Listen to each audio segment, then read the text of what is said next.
నమస్తే, welcome to Janabheri news. నేను రేవతి. ముందుగా హెడ్లైన్స్ చూద్దాం.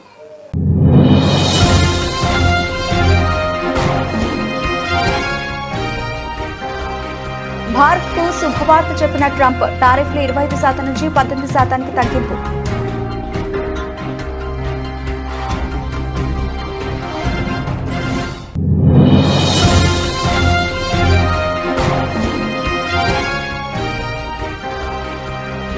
అమెరికాతో వాణిజ్య ఒప్పందం, ప్రధాని మోదీని సన్మానించిన ఎన్డీఏ ఎంపీలు.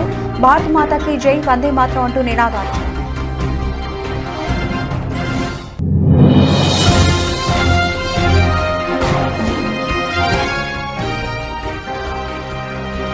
కేంద్ర బడ్జెట్ ఆధారంగా ఫిబ్రవరిలో యూపీ బడ్జెట్ రూపొందిస్తాం, వెల్లడించిన ఉత్తరప్రదేశ్ సీఎం యోగి ఆదిత్యనాథ్.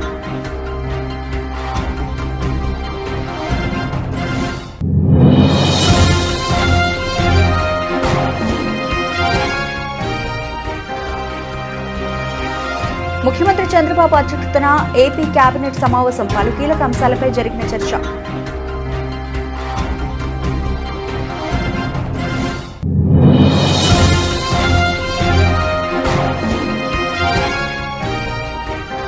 ప్రజాస్వామ్యంలో నేరాలు చేసే స్వేచ్ఛ ఎవరికీ లేదు. రావి నారాయణ రెడ్డి స్మారక జాతీయ పురస్కార ప్రధాన ఉత్సవంలో సీఎం రేవంత్ రెడ్డి స్పష్టీకరణ.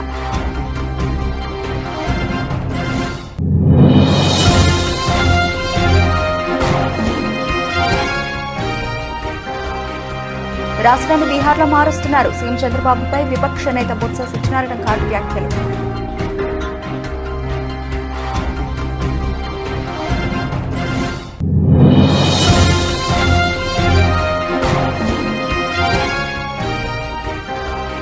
మాజీ సీఎం కేసీఆర్ పై బండి సంజయ్ సంచలన వ్యాఖ్యలు. గడీల నుంచి కేసీఆర్ ను తానే బయటకు తీసుకొచ్చా అంటూ షాకింగ్ కామెంట్స్.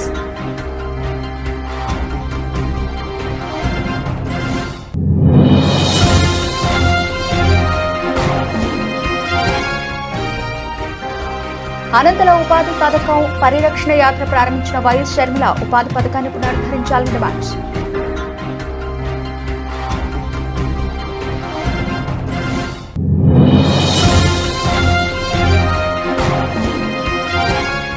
హిందూ ధర్మాన్ని పరిరక్షించుకోకుంటే భారత్ మరో ఆఫ్ఘనిస్తాన్, పాకిస్తాన్, బంగ్లాదేశ్ గా మారిపోయే ప్రమాదం ఉందని వైసీపీ మాజీ నేత, రాజ్యసభ మాజీ సభ్యుడు Vijayasai Reddy.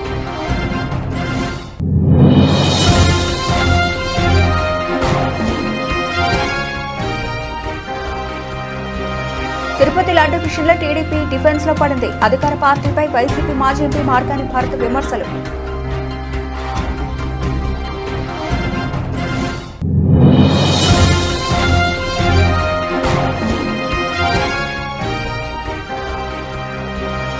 Stock market tsunami, record స్థాయిలో కోలుకున్న రూపాయి విలువ.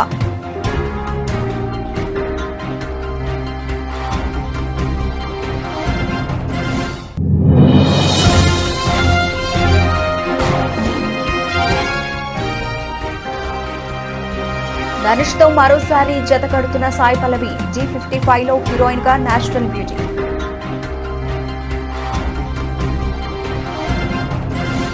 అమెరికా అధ్యక్షుడు డొనాల్డ్ ట్రంప్ భారత్పై టారిఫ్ల విషయంలో కీలక నిర్ణయం తీసుకున్నారు. భారత్పై ఇంతకు ముందు విధించిన ప్రతీకార టారిఫ్లను 25% నుంచి 18% తగ్గిస్తున్నట్టు ప్రకటించారు.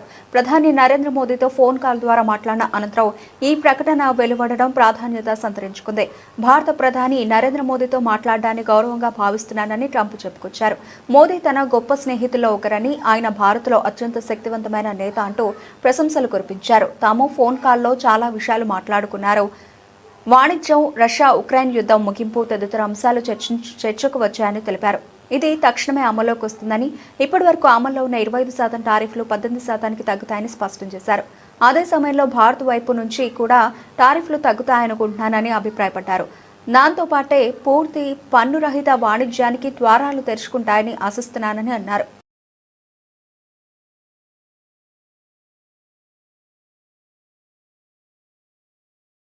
భారత్తో ట్రేడ్ డీల్కు అమెరికా అధ్యక్షుడు డొనాల్డ్ ట్రంప్ ఓకే చెప్పిన నేపథ్యంలో ప్రధానమంత్రి నరేంద్ర మోదీకి ఎన్డీఏ ఎంపీలు సన్మానం చేశారు. ఈ ఒప్పందం కోసం మోదీ చేసిన కృషికి గాను వారు సన్మానం చేశారు. ఈ సన్మానం సమయంలో ఎంపీలు భారత్ మాతాకి జై, వందే మాతరం అంటూ నినాదాలు చేశారు. విదేశాలతో వాణిజ్య చర్చలకు సంబంధించి ప్రభుత్వం స్థిరమైన వైఖరితో ఉంటుందని ప్రధాని నరేంద్ర మోదీ పేర్కొన్నారు. అమెరికాతో చారిత్రాత్మక ట్రేడ్ డీల్ కుదిరిన సందర్భంగా ఎన్డీఏ కూటమి సమావేశంలో మోదీ మాట్లాడారు. అమెరికా అధ్యక్షుడు డొనాల్డ్ ట్రంప్ భారత్పై టారిఫ్లు విధించడంపై ఎన్నో విమర్శలు ఎదుర్కొన్నట్లు తెలిపారు. సుంకాల విషయంలో తమ ప్రభుత్వాన్ని విమర్శలు చుట్టుముట్టాయని గుర్తు చేసుకున్నారు. అయితే ప్రభుత్వం మాత్రం సహనంతో వేచి ఉందని, దాని ఫలితం ఈ రోజు అందరూ చూస్తున్నారని పేర్కొన్నారు. తాజాగా కుదిరిన ట్రేడ్ డీల్తో అనుకూల ఆర్థిక వాతావరణం నెలకొందన్నారు. ప్రపంచ దేశాల మధ్య కొనసాగుతున్న ఉద్రిక్తతల వల్ల ఎన్నో దేశాలు వాణిజ్యపరంగా సమస్యలు ఎదుర్కొంటున్నప్పటికీ భారత్ మాత్రం ప్రయోజనం పొందుతోందని ప్రధాని మోదీ పేర్కొన్నారు.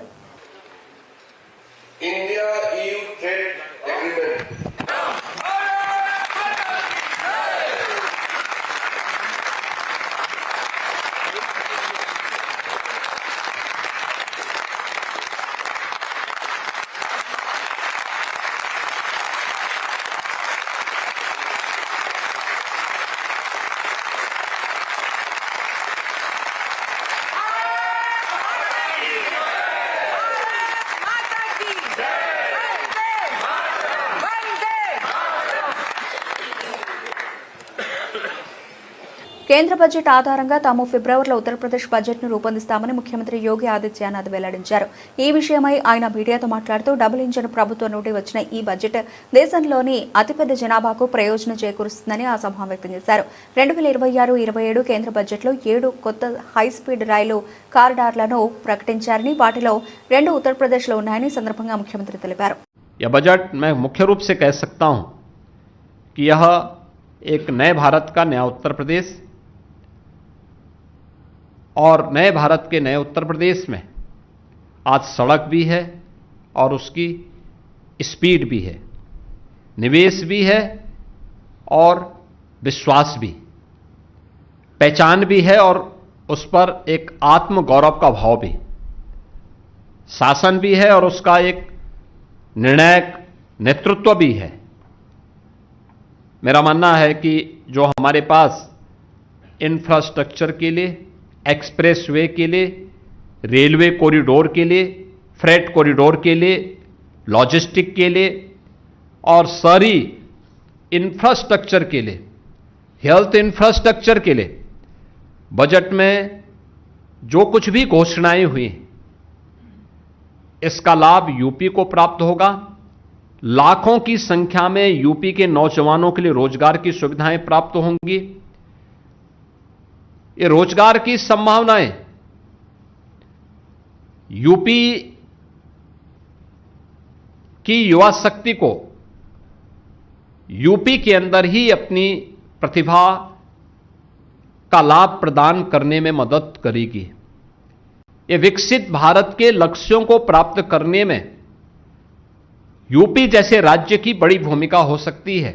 इसके माध्यम से हम सबको प्राप्त होगी और हमें विश्वास है कि बजट, इसी बजट के आधार पर हम फरवरी में उत्तर प्रदेश का बजट ఏపీ మంత్రివర్గ సమావేశం మంగళవారం ప్రారంభమైంది. సచివాలయంలో ముఖ్యమంత్రి చంద్రబాబు నాయుడు అధ్యక్షతన జరుగుతున్న ఈ సమావేశంలో అజెండాలోని అంశాల కంటే నాన్ అజెండా అంశాలపైనే ఎక్కువగా చర్చ జరుగుతోంది. తిరుమల లడ్డూ ప్రసాదంపై సెట్ ఛార్జ్ షీట్, ప్రభుత్వానికి రాసిన లేఖ అంశంపై కూడా చర్చిస్తున్నట్లు తెలుస్తోంది. గత మంత్రిమండలి సమావేశాల్లోనూ ఈ అంశంపై చర్చ రాగా నివేదిక వచ్చాక దీనిపై మాట్లాడదామని సీఎం చెప్పడంతో అప్పట్లో వాయిదా పడింది. ఇదిలా ఉండగా సెట్ నివేదిక ఆధారంగా కూటమి పార్టీలు వేసిన ఫ్లెక్సీలు, వైసీపీ నేతల నోటి దురుసు వ్యాఖ్యలతో తలెత్తిన పరిస్థితులపైన కేబినెట్లో చర్చిస్తున్నట్లు సమాచారం. ఇక కేబినెట్ సమావేశంలో కేవలం 4 అజెండా అంశాలు మాత్రమే ఉన్నాయి. జలవనరుల శాఖలో ప్రాజెక్టుల మెయింటెనెన్స్ కు సవరించిన పరిపాలనా అనుమతులకు మంత్రిమండలి ఆమోదం తెలుపనుంది. విద్యుత్ శాఖకు సంబంధించిన పలు నిర్ణయాలకు మంత్రిమండలిలో ఆమోద ముద్ర పడనుంది. ఈ మధ్య కొంతమంది వారికి వారే తెలంగాణ జాతిపిత అని ప్రకటించుకుంటున్నారని సీఎం రేవంత్ రెడ్డి మాజీ సీఎం కేసీఆర్ ఉద్దేశించి అన్నారు.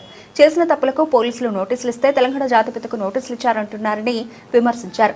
తెలంగాణ అమరవీరుల స్మారక ట్రస్ట్ ఆధ్వర్యంలో జూబ్లీహిల్స్ లోడ్ సంపాట్లోని రావినారాయణ రెడ్డి ఆడిటోరియంలో తెలంగాణ సాయుధ రైతాంగ పోరాట యోధుడు రావి నారాయణ రెడ్డి స్మారక జాతీయ పురస్కారాన్ని సుప్రీంకోర్టు విశ్రాంత న్యాయమూర్తి జస్టిస్ సుదర్శన్ రెడ్డికి సీఎం రేవంత్ రెడ్డి చేతుల మీదుగా ప్రదానం చేశారు.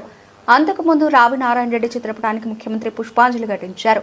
అనంతరం ఆయన మాట్లాడుతూ రాజకీయ పార్టీలు మొదలు తెలంగాణ సమాజాన్ని అంతా ఏకం చేసే బాధ్యత నిర్వర్తించిన ప్రొఫెసర్ కోదండరాం ఉద్యమకారుడు కాదా అని ప్రశ్నించారు.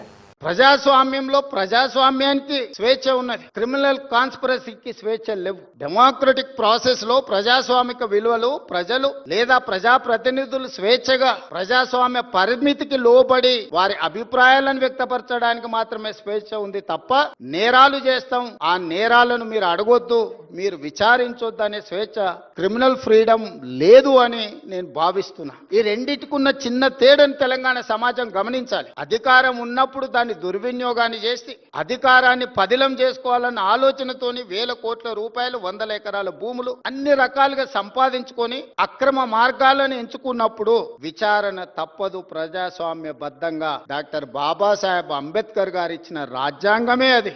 ఒకసారి హోదాకు వస్తే ఏ నేరాలు చేసినా ఆ నేరాలను విచారించకూడదని ఎక్కడా లేదు. మధ్య యుగాల చక్రవర్తులు రాజుకు బాధ వస్తే రాజ్యానికి బాధ వచ్చినట్టు, రాజుకు సంతోషం కలిగితే రాజ్యమంతా సంతోషంగా ఉన్నట్టు మధ్య యుగాలలో చక్రవర్తులు అనుకునేవాళ్ళు. మధ్య యుగాల చక్రవర్తులు ఈనాడు కాలం చెల్లింది. ఈ రోజు ప్రజాస్వామిక బద్ధంగా జరిగే విచారణలు ఎవరైనా ఎదుర్కోవాల్సిందే.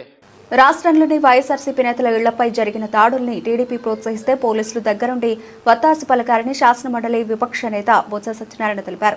రాష్ట్రానికి ఉన్న మంచి పేరును కాస్త చెడగొట్టి బీహార్గా మారుస్తున్నారని ఆయన ఆక్షేపించారు. నెయ్యి వివాదంలో సిర్జీ పోర్టుపై చంద్రబాబుకు నమ్మకం లేకపోతే టీటీడీ ఈవోను ఎందుకు బదిలీ చేశారని బొత్స సత్యనారాయణ ప్రశ్నించారు.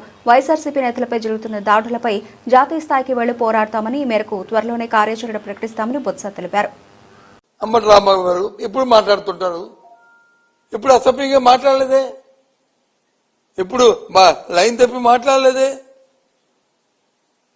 ఆయన్ని అక్కడ ఉన్న ఎదురున్న వ్యక్తులు వచ్చి ఆయన తిరిగితే, ఆయన దుర్భాషాడితే ఆయనే మానవుడే కదా, ఆయన దాన్ని రియాక్ట్ అయ్యాడు. దాన్ని మళ్ళీ ఇంటికి వచ్చి పశ్చాత్తాపంగా దాన్ని అనకూడదు అని చెప్పి విత్డ్రా అయ్యాడు. 4-5 గంటలు ఏం రాత్రి 10:30 చేసిన పని నువ్వు సాయంత్రం 7 గంటలకు ఎందుకు చేయలేదు? ఒకరోజులో ఏమైనా జరగకూడదు జరిగి ఏమైనా ఇబ్బంది పడితే తిరిగి పైకి వచ్చి ఆ కేంద్రం మొత్తం అంటాడు చూస్తారు తడాక. ఏంటి చూస్తారు తడాక? ఇది ప్రజాస్వామ్య దేశం. ఇది నువ్వేదో నిన్న కాక మన అమెరికా నుంచి వచ్చుంటావు, నీకు డెమోక్రసీ గురించి కానీ చట్టాల గురించి కానీ తెలియకపోతే తెలుసుకో.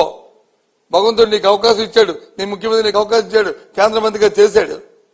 అంతేగాని పౌరుషం మాటలు పనికిరావు, ఆ మాట చుట్టుపోవు.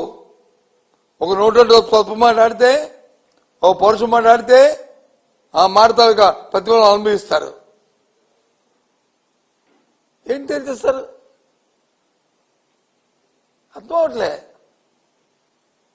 ఈ రాష్ట్రంలో ఎప్పుడు చూడలే ఈ తెలుగు రాష్ట్రాల్లో ఇలాంటి పరిణామాలు. అందులో మా ఆంధ్ర రాష్ట్రంలో అయితే ఇంకా జాగ్రత్తగా ఇంకా ఉంటాం.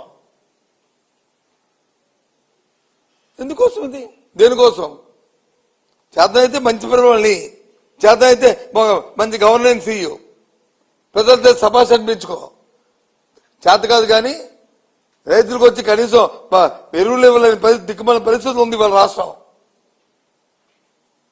ఆడవాళ్ళకి వచ్చి డోక్రా మహిళలకు వచ్చి 0 వడ్డీ ఇవ్వలేని దౌర్భాగ్య పరిస్థితి ఉంది రాష్ట్రం. సంపద సృష్టి అని చెప్పి నీ కుటుంబ సభ్యులకు వచ్చి వైజాగ్ లో 5,000 కోట్ల రూపాయల్ని మరి భూములు వచ్చి దాదాపు చేయడానికి గీతంలో చంద్రబాబు నాయుడు గారు ప్రయత్నం చేయట్లేదా? ఇది వాస్తవం కాదా? ఇది అబద్ధమా? చెప్పండి. ఇదేనా? మాజీ సీఎం కేసీఆర్ పై కేంద్ర మంత్రి బండి సంజయ్ కుమార్ సంచలన వ్యాఖ్యలు చేశారు. కరీంనగర్ జిల్లాలో బండి సంజయ్ మున్సిపల్ ఎన్నికల ప్రచారం నిర్వహించారు. ఈ ఎన్నికల్లో బీజేపీ అత్యధిక స్థానాలు గెలుస్తుందని ధీమా వ్యక్తం చేశారు. బీజేపీ శ్రేణులు కష్టపడి అభ్యర్థుల గెలుపు కోసం పనిచేయాలని పిలుపునిచ్చారు. ఈ సందర్భంగా కేసీఆర్ గురించి బండి సంజయ్ ప్రస్తావించారు.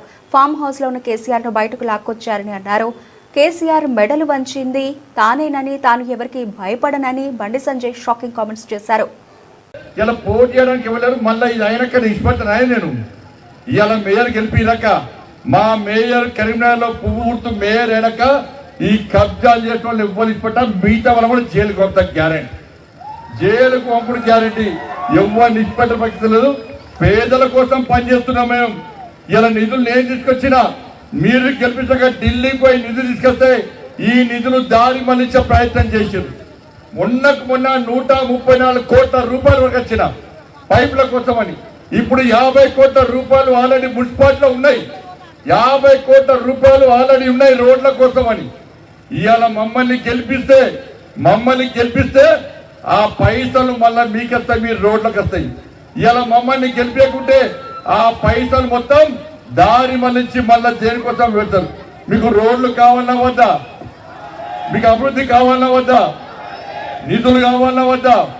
నిధులు తెచ్చేది మనం, ఇచ్చేది మనం, అభివృద్ధి చేసేది మనం. వాళ్ళు మాత్రం అవినీతికి పాల్పడతారు. ఉన్నదాన కమిషన్లు దొబ్బుతారు. క్వాలిటీ లేకుండా పనులు చేస్తారు. వేసిన రోడ్లన్నీ కూలుతున్నాయి. పైసలు మొత్తం దొబ్బిపోయారు.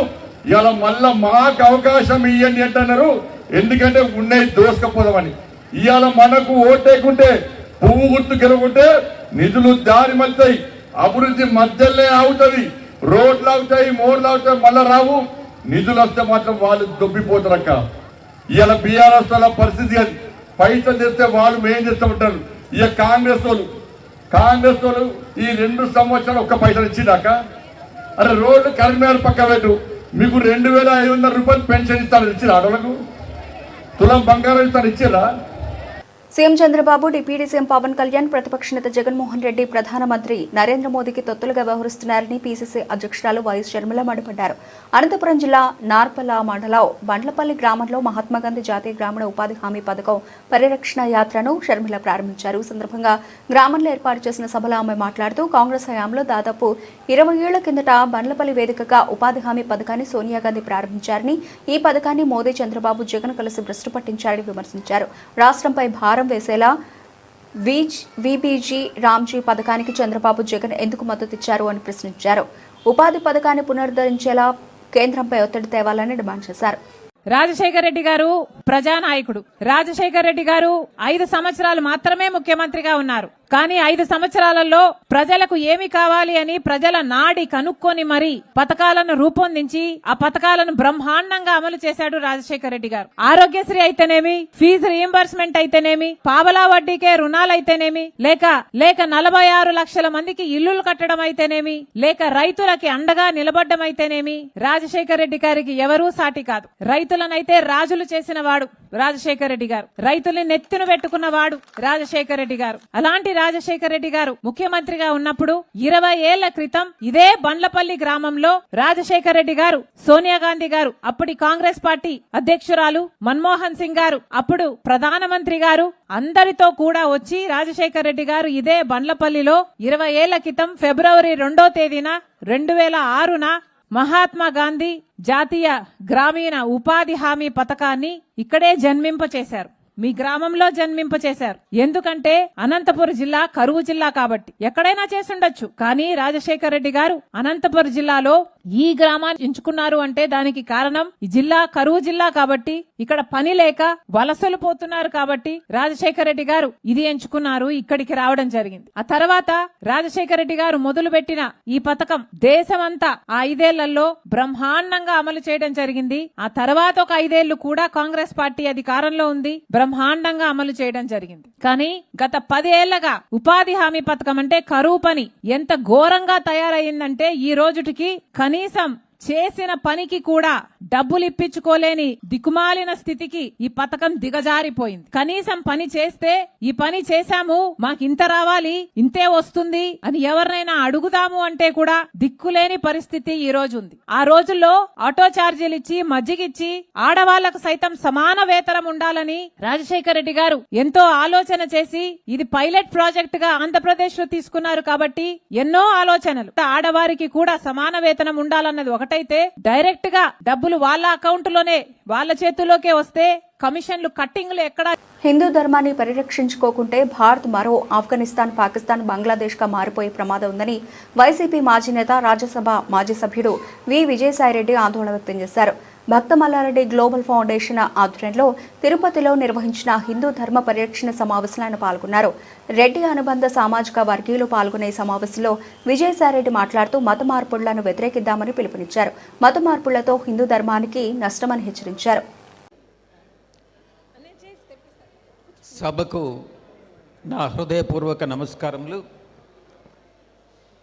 నా యొక్క రెడ్డి సామాజిక వర్గానికి చెందిన సోదరీమణులందరికీ కూడా నా హృదయపూర్వక నమస్కారములు తెలియచేసుకుంటూ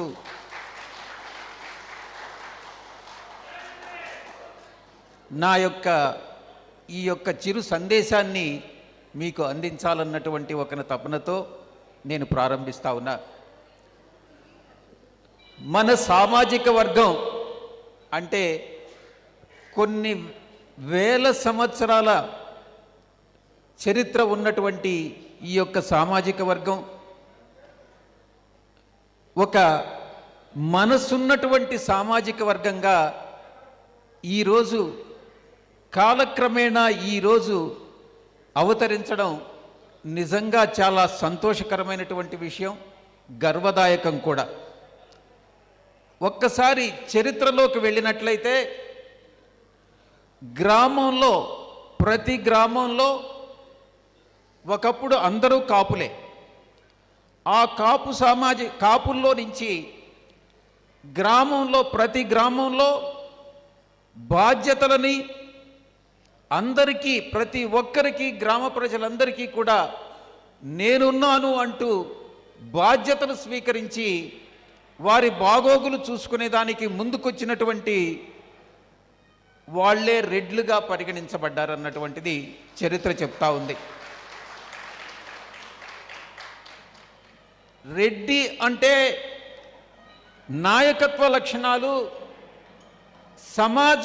సమాజంలో బాధ్యతలు స్వీకరించేటటువంటి గుణం కలిగి ఉన్నటువంటి వాళ్ళే ఈ యొక్క రెడ్డి సామాజిక వర్గంగా కాలక్రమేణా అవతరించబడినట్టు తెలుస్తూ ఉంది.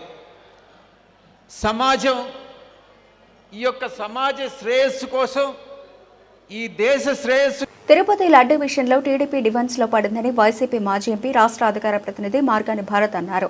తిరుపతి లడ్డూలో జంతువుల కొవ్వు ఉందని ఇంకెవరైనా మాట్లాడితే ఎవరైనా ఊరుకుంటారా అని ప్రశ్నించారు. చంద్రబాబు, ఆయన కూటమి నేతలు ఏడాదిన్నరగా ఈ తప్పుడు ప్రచారం చేస్తున్నారని ఆగ్రహం వ్యక్తం చేశారు. తిరుపతి లడ్డూలో డిఫెన్స్ లో పడింది ఎవరండి? ఈ తెలుగుదేశం పార్టీ వాళ్ళు కాదా? ఇప్పుడు సిబిఐ ఇచ్చిన రిపోర్ట్ లో క్లియర్ గా మనకు తెలుస్తా ఉంది, అందులో there is no animal fat అని వాళ్ళు నెల్లూరు కోర్టుకి ఇచ్చే ఉన్నారు. అక్కడ డిఫెన్స్ లో పడింది తెలుగుదేశం. ఎందుకంటే సంవత్సరన్నర కాలం నుంచి ఈ తెలుగుదేశం పార్టీ వాళ్ళు చంద్రబాబు నాయుడు గారు, పవన్ కళ్యాణ్ గారు, ఇంకా మిగతా చోటా మోటా నాయకుల దగ్గర నుంచి అందరూ డిబేట్ల మీద డిబేట్లు నడపడం, మన దేవాది దేవుడు కలియుగ వైకుంఠుడి యొక్క ప్రతిష్ట మంట కలిపేటట్టు కోట్ల మంది, వందల కోట్ల మంది హిందువుల యొక్క మనోభావాలు దెబ్బతీసే కార్యక్రమము మరి ఈ ప్రబుద్ధులు చేయలేదా? అదే నిజంగానే గనక ఒక సామాన్యుడు ఎవడైనా గాని అందులో తిరుపతి లడ్డూల్లో యానిమల్ ఫ్యాట్ ఉంది, ఇలాగా బీఫ్ ఆయిల్ ఉంది, లేకపోతే ఫిష్ ఆయిల్ ఉంది అని మాట్లాడితే అతను ఊరుకుంటారండి? ఊరుకుంటారా? చెప్పు తీసి కొడతారు. మరి అలాంటిది సంవత్సరన్నర కాలం నుంచి వీళ్ళు చెప్తా ఉన్నారు. ఇంకో పక్కన నారా లోకేష్ కూడా మొన్న కాకినాడలో ఆయన మంత్రి హోదాలో ఉంటూ ప్రజల్ని ఏమార్చే కార్యక్రమం పేజ్ నంబర్ 35లో ఏదైతే ఈ రిపోర్ట్ ఇచ్చిన దాంట్లో యానిమల్ ఫ్యాట్ ఉందని చూపిస్తా ఉన్నాడు. అది ఎప్పుడుదండి? అది ఎప్పుడైతే సిబిఐ ఎంటర్ అయిన తర్వాత కోర్టుకి ప్రజెంట్ చేసిన దాంట్లో నేను పేజ్ నంబర్ 35 కూడా చూపిస్తాను. అక్కడ ఎక్కడుందో చూపించండి మీరు. భారత్ అమెరికా మధ్య కుదిరిన చారిత్రాత్మక వాణిజ్య ఒప్పందం భారత స్టాక్ మార్కెట్లలో సరికొత్త చరిత్రను సృష్టించింది.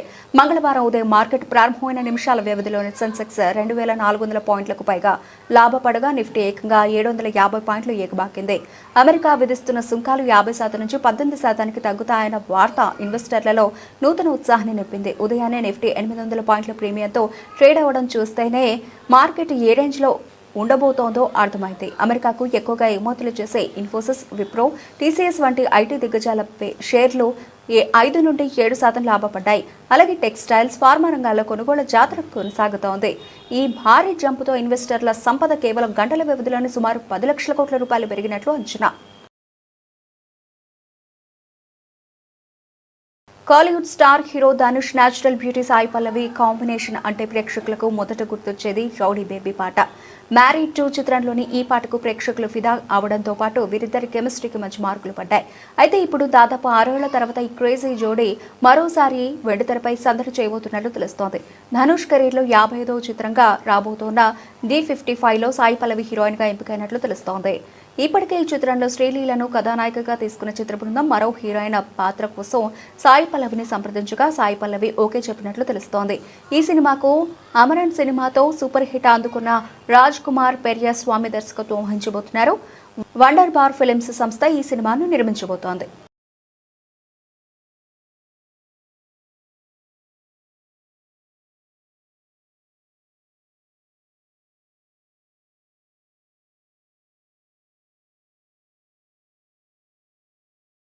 బులెటిన్ ముగించే ముందు హెడ్లైన్స్ మరోసారి.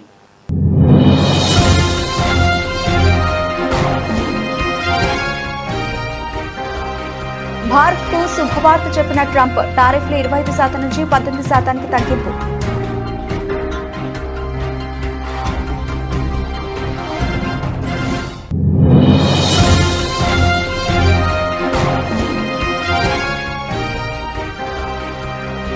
అమెరికాతో వాణిజ్య ఒప్పందం, ప్రధాని మోదీని సన్మానించిన ఎన్డీఏ ఎంపీలు. భారత్ మాతాకి జై, వందే మాతరం అంటూ నినాదాలు.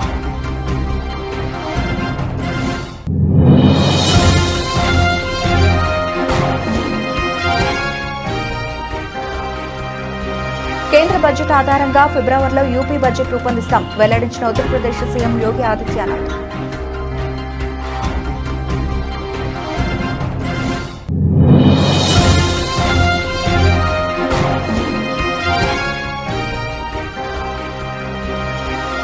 ముఖ్యమంత్రి చంద్రబాబు అధ్యక్షతన ఏపీ కేబినెట్ సమావేశం, పలు కీలక అంశాలపై జరిగిన చర్చ.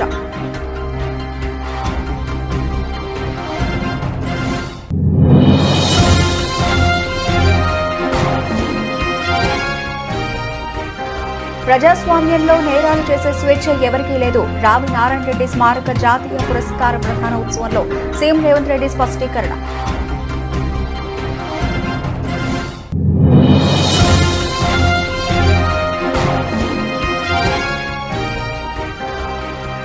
రాష్ట్రాన్ని బీహార్లో మారుస్తున్నారు, సీఎం చంద్రబాబుపై విపక్ష నేత బొత్స సత్యనారాయణ ఘాటు వ్యాఖ్యలు.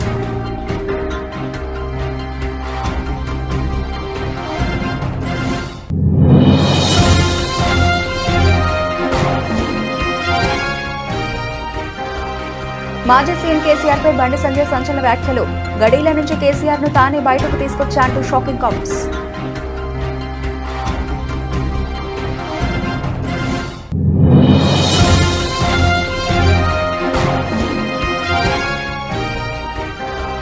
అనంతలో ఉపాధి పథకం పరిరక్షణ యాత్ర ప్రారంభించిన వైఎస్ షర్మిల, ఉపాధి పథకాన్ని పునరుద్ధరించాలని డిమాండ్.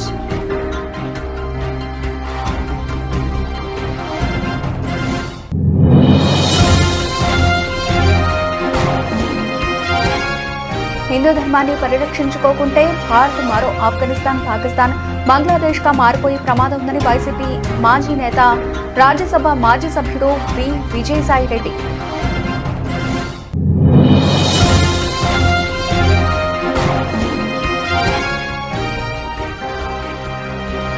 తిరుపతి లడ్డు విషయంలో టీడీపీ డిఫెన్స్ లో పడింది. అధికార పార్టీపై వైసీపీ మాజీ ఎంపీ మార్గాని భారత విమర్శలు.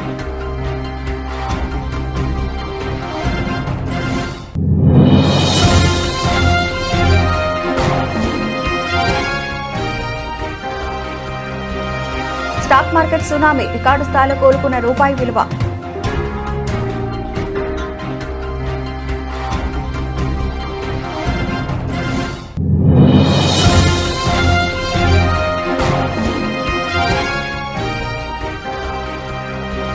ధనుష్ తో మరోసారి జత కడుతున్న సాయి పల్లవి, G55లో హీరోయిన్ గా నేషనల్ బ్యూటీ.